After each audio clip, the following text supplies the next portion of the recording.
जैसा कि मैंने आपको कहा था कि टेंस का जो इंट्रोडक्शन आपको दिया था कि उस इंट्रोडक्शन को आप ठीक से तैयार कर लीजिए, उसको अच्छे से समझ लीजिए, याद कर लीजिए। उसके बाद हम इसके आगे आपको प्रेजेंट इंडेफिनिट टेंस बताएंगे। ठीक, तो मैं आपके लिए जो है प्रेजेंट इंडेफिनिट टेंस ये वीडियो लेकर आया हूँ। ठीक, और पसंद आए तो जरूर सब्सक्राइब और लाइक करें। प्रेजेंट टेंस तो मैंने बताया था कि इसके 4 पार्ट होते हैं: present indefinite tense, present continuous tense, present perfect tense, present perfect continuous tense. जिसमें से पहला है प्रेजेंट इंडेफिनिट टेंस, वर्तमान अनिश्चित काल। उन्हें पता होगा जो पहला वीडियो देख चुके हैं, वर्तमान अनिश्चित काल। इसके 4 पार्ट हैं, मैंने बताया था आपको कि उपभेद। ठीक, तो simple sentence, negative sentence, first type interrogative sentence या सेकंड टाइप इंटरोगेटिव सेंटेंस, जिसे हम सिंगल इंटरोगेटिव सेंटेंस या डबल इंटरोगेटिव सेंटेंस भी कहते हैं। ठीक, उसमें से हम पहला देखते हैं सिंपल सेंटेंस। तो मैंने आपको बताया था कि सिंपल सेंटेंस को हम अफर्मेटिव सेंटेंस या पॉजिटिव सेंटेंस भी कहते हैं। इसकी हिंदी साधारण वाक्य, सामान्य वाक्य, सकारात्मक वाक्य, स्वीकारात्मक वाक्य, ये हिंदी में इसके लिए शब्द यूज किए जाते हैं।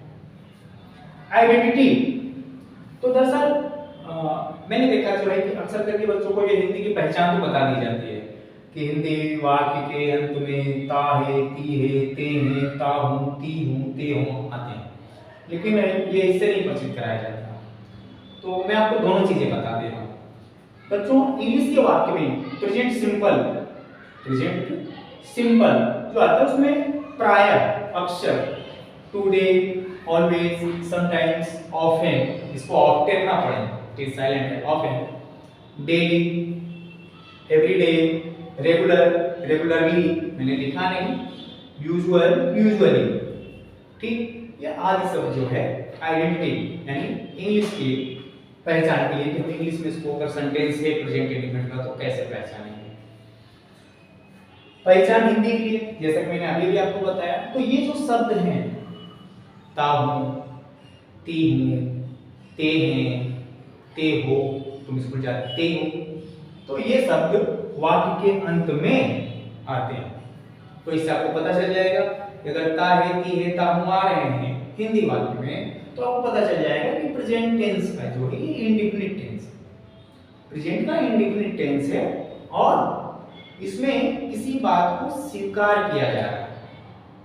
अस्वीकार किया जाता है तो नेगेटिव सेंटेंस हो जाता है, स्वीकार किया जाता है इसमें किसी घटना को, आदत को, स्वभाव को या किसी भी प्रकार के कार्य व्यवहार को, बातों को स्वीकार किया जाता है। तो ये आपका हो गया साधारण वाक्य या स्वीकारात्मक वाक्य, सिंपल सेंटेंस। सिंपल सेंटेंस को अफर्मेटिव या पॉजिटिव सेंटेंस भी कहते हैं।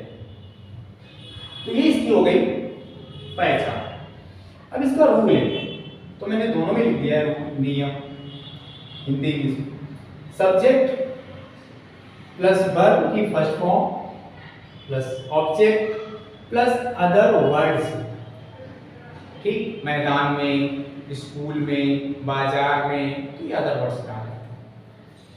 हिंदी में भी लिखा है, सब्जेक्ट को हम कर्ता कहते हैं, क्रिया का प्रथम रूप लगेगा इसमें, प्लस कर्म यानी ऑब्जेक्ट और अदर वर्ड्स यानी कर्म का विस्तार।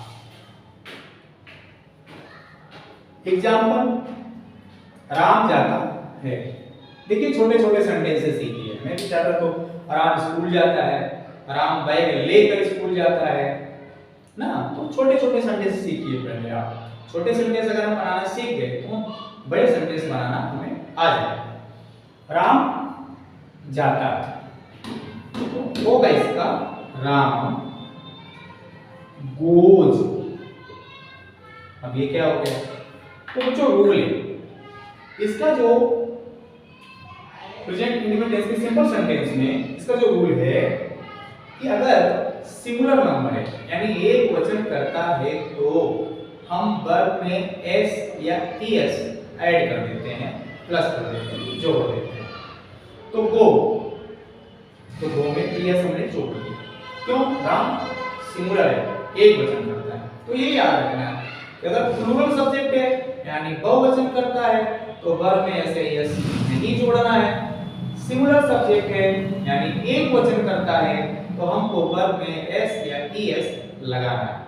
तो कुछ एग्जांपल देख लेते हैं, फिर मैं आपका ये कंफ्यूजन दूर कर देता हूं अगर आपके दिमाग में आया होगा तो, और नहीं भी आया है तो जान लीजिए कि कहां पर एस लगाएंगे और कहां पर ईएस लगाएंगे। तो पहले राम जाता है, ठीक, और थोड़ा सा ये बड़ा सेंटेंस भी देख लीजिए। राम, ये ऑब्जेक्ट अदर वर्ड्स के साथ में दे देते हैं। राम स्कूल जाता है। कहां जाता है? स्कूल जाता है। तो हो जाएगा राम गोज टू स्कूल। जाने के अर्थ में हमेशा इंफिनिटिव टू का प्रयोग होता है। क्लियर? ठीक, हाँ। Ram goes to school, Ram school जाता है। अब राम सिंगुलर है इसलिए गो में ईएस आया। ठीक, अगर प्लूरल होता तो एस या ईएस नहीं है। तो प्लूरल ले लेते हैं। हम किताब पढ़ते हैं।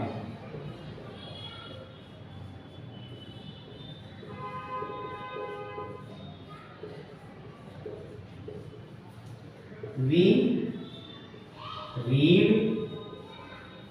a book.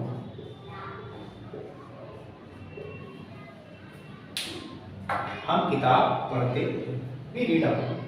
अब इसको हम ऐसे भी लिख सकते थे कि हम पढ़ते हैं, we read, हम किताब पढ़ते हैं, we read a book. अब यहाँ पर क्या है कि हम जो है ये प्लूरल है, इसीलिए हमने रीड में ये वर्ब फर्स्ट फॉर्म, इसमें एस या ईएस नहीं लगाया क्योंकि प्लूरल के साथ में एस या ईएस लगाने का रूल नहीं। क्लियर? सिंगुलर होगा तो वर्ब में एस या ईएस लगाएंगे, प्लूरल होगा तो वर्ब में एस या ईएस नहीं लगाएंगे। और आइए देख लेते हैं कि हमारे कौन से सब्जेक्ट में एस या ईएस लगेगा और कौन से सब्जेक्ट में एस या ईएस नहीं लगेगा। जैसे मैंने आपको बताया सिंगुलर में लगेगा, प्लूरल में नहीं लगेगा। ठीक, तो अगर आपके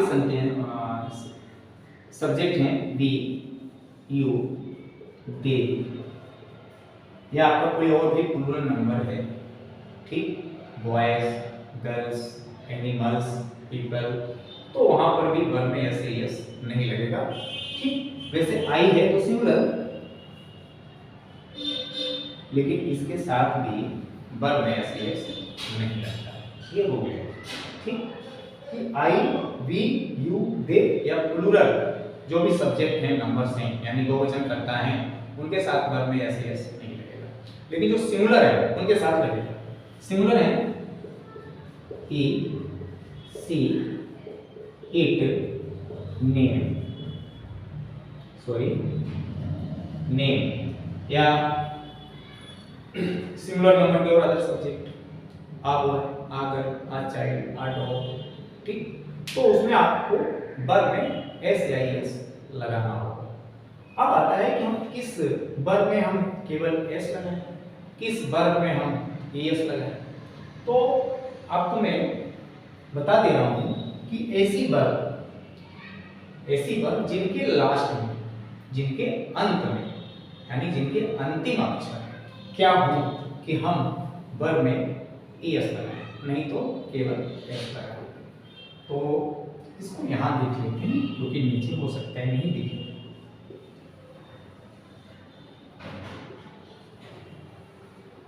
ठीक, तो अगर CH O X S SH double S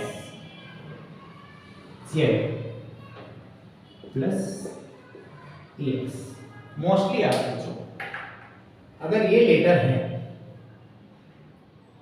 verb के अंतिम अक्षर, अगर वर्ब के लास्ट में ये लेटर्स हैं, ये अक्षर हैं, तो हमको ईएस प्लस करना है। क्लियर? और अगर ये नहीं है तो केवल एस लगाना है। हाँ, ये जरूर है कि ऐसा हमेशा नहीं होता, कुछ एक्सेप्शन भी है, अंग्रेजी में कुछ अपवाद भी है, सब जगह नहीं होता, लेकिन मोस्टली ज्यादातर अक्षर ऐसा ही होता है कि अगर आपके वर्ब के अंतिम अक्षर CH O X S SH SS Z है तो आप S लगाइए, और नहीं है तो केवल S लगाइए। ठीक, गो, ओ, तो क्या लगाया ES। कैच, CATCH, तो कैचेस, ES लगाया। तो ऐसी वर्ब, यानी जो ऐसी वर्ब हैं जिनके लास्ट लेटर ये सब है तो आप यस लगाएंगे, अन्यथा आप यस लगाएंगे। अब आ जाते हैं हम लोग इस पर, ये चीज आपको समझ में आ गई होगी। अब आपको मैंने ये भी बता दिया ये जो सब्जेक्ट है इन्हीं के साथ में ऐसे यस आएगा, सॉरी इन्हीं के साथ में ऐसे यस नहीं आएगा, ये सिंगुलर सब्जेक्ट है इन्हीं के साथ में ऐसे यस आएगा। यानी अगर ये सब्जेक्ट होंगे तो वर्ब में ऐसे यस आना नहीं है, ये सब्जेक्ट होंगे तो वर्ब में ऐसे यस आना है। कहां एस आएगा और कहां यस आएगा वो मैंने आपको क्लियर कर दिया। अगर ये लेटर है वर्ब के लास्ट के अक्षर तो यस लगाइए, और ये नहीं है तो केवल एस लगाइए। क्लियर? तो ये चीजें हमको इतनी समझनी थी कि ये वाक्य, ये सेंटेंस, ये ट्रांसलेट बनता कैसे, इसके रूल कैसे हैं। तो इतने रूल्स आपको ये जरूर आना चाहिए। ठीक है, तो इसमें किसी भी घटना को, किसी भी बात को, कार्य को, व्यापार को स्वीकार किया जाता है। ठीक, इसकी हेल्पिंग वर्ब होती है डू एंड डज, जो कि सिंपल में लगती नहीं। हाँ, अगर वाक्य जोरदार होगा, ठीक है, तो लगेगी, लेकिन वो अभी नहीं, आप कंफ्यूज हो जाएंगे। अभी आपको जो बताया जा रहा है केवल इतना ही जानिए। ठीक, तो इसकी हेल्पिंग वर्ब होती है डू एंड डज, जो सिंपल में अभी नहीं लगती है, जो है। ठीक है, नेगेटिव सेंटेंस से आपकी helping verb do not, does not लगना शुरू होती है, और नेगेटिव सेंटेंस में आपका जो एस या ईएस का नियम है ये भी नहीं लगता है। क्लियर? मैं समझता हूं आपको ये सिंपल सेंटेंस काफी समझ में आ गया होगा। ठीक, और या तो आप बताइएगा मुझे कमेंट सेक्शन में, मैं थोड़ा और इस पर जो है एक्सप्लेन कर दूंगा, या और एग्जांपल्स आपको चाहिए, ठीक है, तो और एग्जांपल्स हो जाएंगे और फिर और ये समझा दिया जाएगा। अभी के लिए फिलहाल इतना ही, मिलते हैं नेक्स्ट वीडियो में। ठीक, please like share and subscribe, और कुछ पूछना हो तो कमेंट सेक्शन में जरूर बताएं। जय हिंद, वंदे मातरम।